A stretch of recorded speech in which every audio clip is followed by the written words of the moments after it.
Hi, this is the Academic Decathlon Math final. Um, we're going over it. And so, okay, let's get started. Okay, so the first problem is which of the following is equivalent to cosine 2x? Um, this one asks you to recall um, the information that you learned from trigonometry. And so you should be able to do that from uh, past trigonometric knowledge. There is no calculation. Cosine 2x equals something. That's basically what you need to know. The second problem, find the equation of the tangent line to the curve x squared minus natural log of parentheses x minus 1 and x equals 4. This is simply taking the derivative of that y equals, plugging in x equals 4, and then finding the potential slope. And so that requires a knowledge of calculus. When we get back from winter break, I can explain that. Um, Problem number 3. Find the exact value of sine pi minus tangent, inverse tangent of 2. This basically explains the, well, it asks what the value is. And so all you have to do really is plug this in the calculator and it should give you an appropriate value. It won't be simplified like the answers. So what you may have to do is you may have to plug in the answer. That's how I would do it. I think that would be the best way to plug in the answer. So you take, for example, b would be 3/4. So you plug in 3/4 into that equation.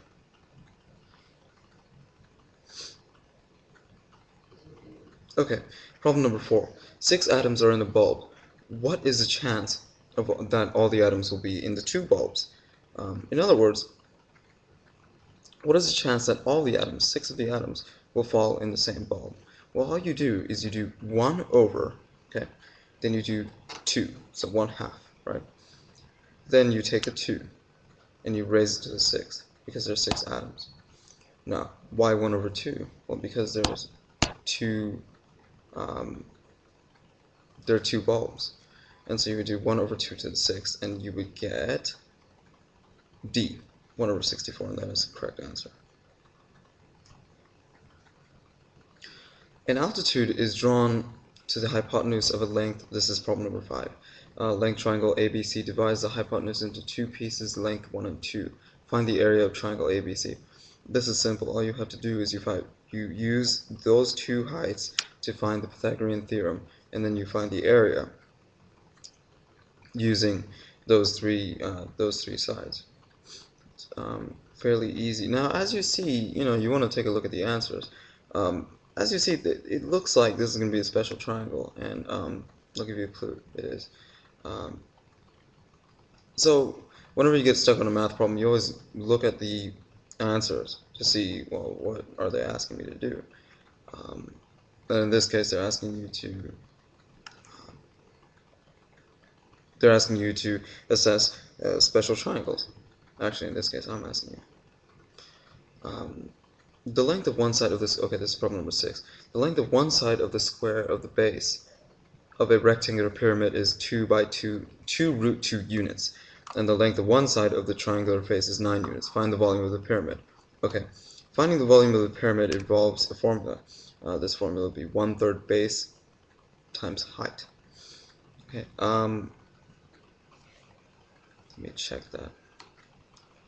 Okay, let's see.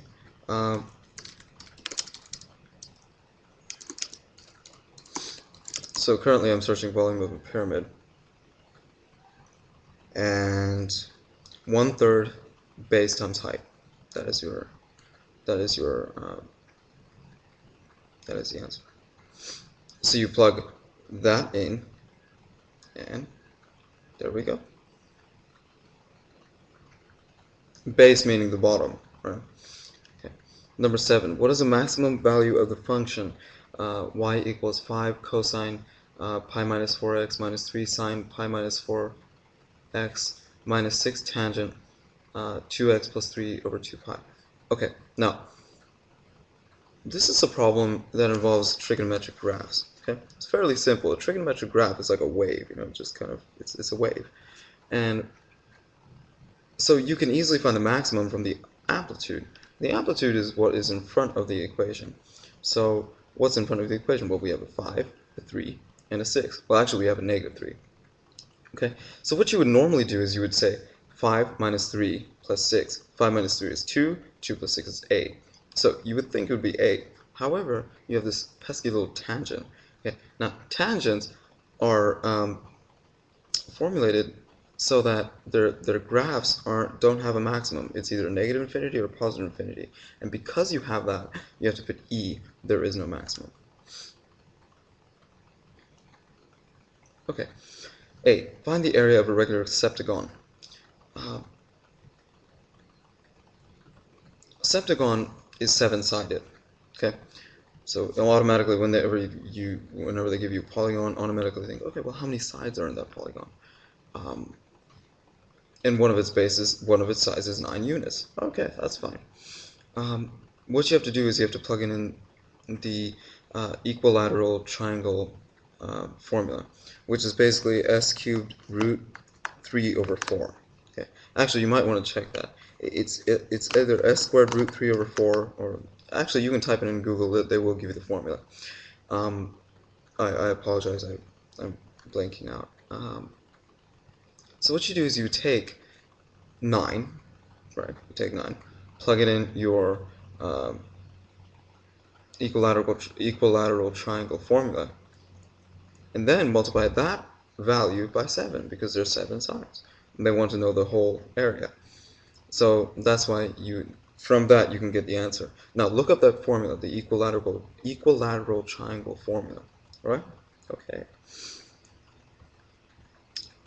Number 9. During the academic cafe, you eat 1/4 of some ice cream. When you arrive home, you eat 1/3 of the remaining. And then at midnight, you decide to eat 4/5 of the remainder. What's left? Well, you know you ate a fourth. Okay. From the fourth, what you want to do is you want to split the fourth into thirds. Okay. In other words, you ate a fourth, so you have 3/4 left. Right? So you take that 3/4 and split it into thirds. Okay. From that, you take that value and split it into 4/5, and from that you should be able to get the answer. Okay. If you do need extra help on 9, you can most certainly email me. I can figure it out for you. Okay. Y equals 2 sine x plus 3. What is the amplitude? Remember a couple of problems ago, like number 7, I said the amplitude was in front of the graph. It's always in the front of the equation.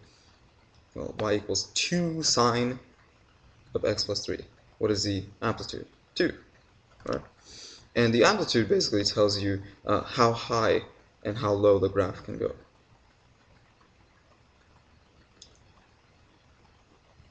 Okay, this has been problems number 1 through 10. This is a 3-segment section, so you will have 2 more videos coming up. Okay, but basically, remember that if you don't know what if you don't know what it is, always try to look at the root of the problem. For example, going back to number 2, I know many of you don't know calculus. However, if you look at it, it says which of the following is tangent. Okay, so in other words, which is the slope? What is coming across? Now, to those of you who have had introductory to calculus, you would know that a tangent line is simply a slope, and a slope is simply a derivative. Okay, so if you don't know these things, it's okay. There are also other ways to figure out the problem. There are also some cheap ways you can figure out the problem, like watch this video, or plugging in the answer. Plugging in the answer is extremely useful. It's very, very useful. So try that. The second video will be coming up soon. Okay, thank you.